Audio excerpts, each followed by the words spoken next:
Hi, baie welkom by vandag se bespreking van ons weeklikse les. Ons is by les 1, die geheim tot sukses.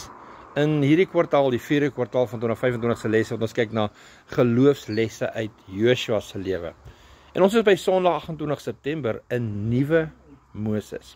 En daar is 2 skrifgedeeltes wat hulle vra ons moet lees. Eerstens is Deuteronomium 18 vers 15 tot 18 en dit lees: 'n profeet soos ek sal die Here jou God uit jou midde, uit jou broers vir jou verwerk.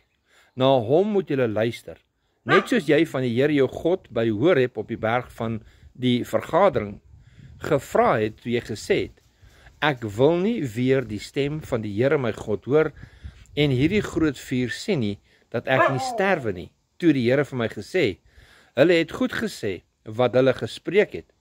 'n profeet sal ek vir hulle verwek uit die midde van hulle broers, soos jy is. En ek sal my woorde in sy mond lê, en hy sal alles tot hulle spreek wat ek kom beveel.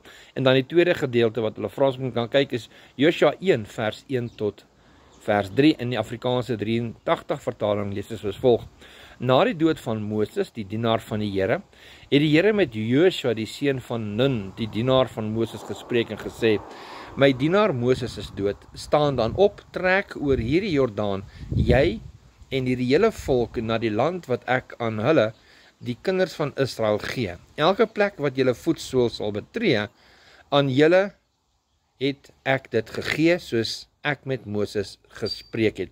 Nou die hoofgedagte van vandag se les is, die boek Joshua begin onmiddellik deur God se beloftes te bevestig. Presies dit wat hy deur Moses gesê het. Dit wys dat die dood van 'n leier nie die einde van God se plan is nie. Hy stel Joshua aan, maar hy bly self die ware leidsman.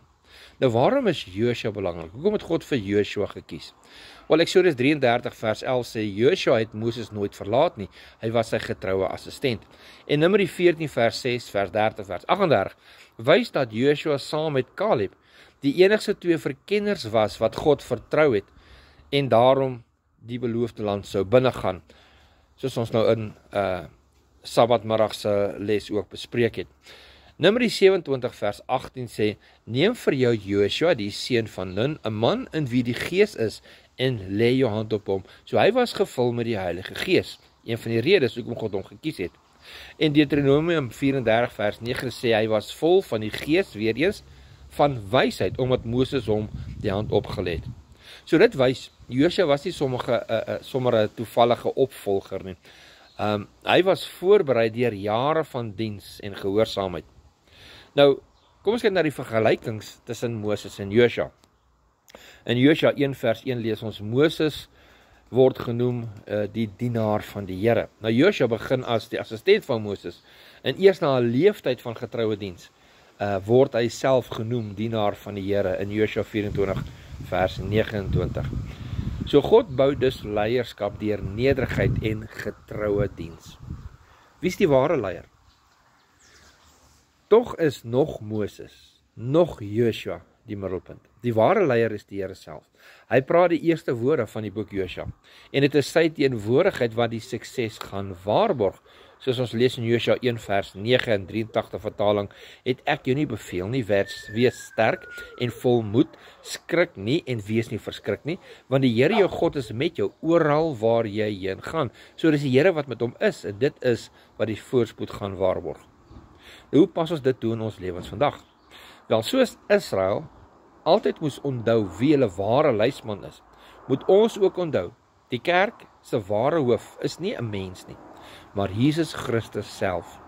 Leiers kom en gaan, maar God se hand lei sy volk deur die eeue. En dan ter afsluiting, ons mag nuwe Joshua's hê, wat aangestel word, maar die belofte bly dieselfde. God self gaan saam met ons. Laat ons dus met moed en geloof volg, want hy is ons ware leier. En dan is hier 'n vraag aan die einde van vandag. En die vraag lees soos volg. Dit sê, wanneer jy na die toekoms kyk, vertrou jy op mense of op God self om jou te lei? Kom ons sluit af met gebed. Hemelse Vader, baie dankie vir vandag se les, en dankie Heer, dat ons kan weet dat U is ons leidsman, dat ons moet opkyk na U en nie ons oop mense moet hou nie, maar op Christus alleen. Here, lei ons, rig ons in Jesus se naam. Amen. Baie dankie. Tot volgende keer. God se ryke seën.